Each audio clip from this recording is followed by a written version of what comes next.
Welcome to Talmudic Treasures. Today we're learning Nedarim, page 31, which discusses the important mitzvah of Brit Milah, of ritual circumcision that takes place on the 8th day of a baby boy's life.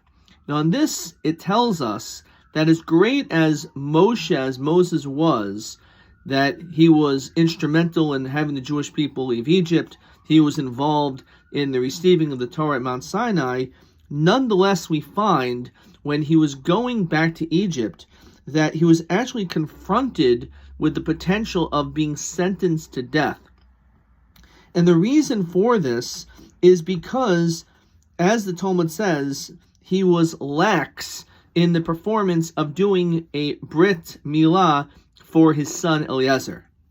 And on this, the Talmud says, it's very hard to fathom that someone as great as Moshe would be lax in the performance of this particular mitzvah. But the reason why he didn't circumcise his child right away is because he had a dilemma. On one hand, he was told by God to go back to Egypt, which means he had to do it right away. But the issue is that if he would have done the circumcision on his child, in those days it was considered to be very dangerous. It was a sakana for the baby to have circumcision and then immediately to travel long distances right after having had this procedure. And he understood that it would be a life-threatening situation for his child. But again, he couldn't do the circumcision right away and then just wait for a few days until his son healed and got healthy and strong, is because he had to go back to Egypt. So therefore he thought, in this situation, I have no choice. And I'm not going to do this particular mitzvah right now.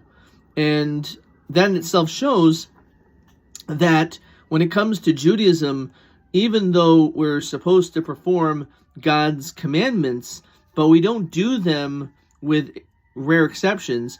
We don't do them in the event that it's going to potentially cause danger or loss of life if a person would perform a particular mitzvah.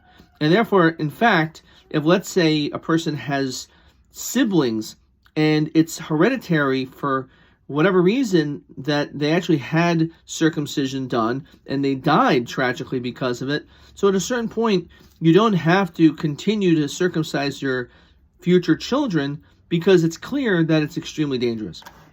The question, therefore, is, then what did Moshe do that was wrong, if in fact it sounds like he was doing everything right? So in this, the Talmud actually tells us that when he got close to Egypt, he went to a hotel. He went to a place to stay in an inn, and then only afterwards he did the circumcision. Or actually, Zipporah, his wife, did the actual circumcision. And he was considered to be at fault for that.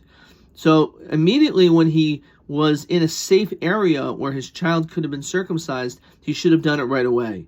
And even checking into a hotel, walking into the lobby, and putting your suitcases down, and putting everything into your room for a few minutes, that in itself, he was held accountable, and he was considered, even though he was so great, that he would potentially be punished in the most severe manner because of this. Which we find here and in many other places, that the greater a person is, the more they're held accountable for their actions.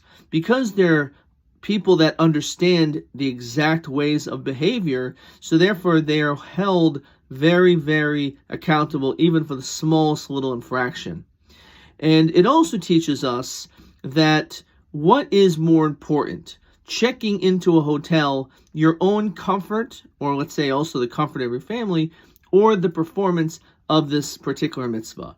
And this was his small mistake, that he should have done the bris before, and since he delayed it even the smallest amount of time, he was held accountable for those lack of actions.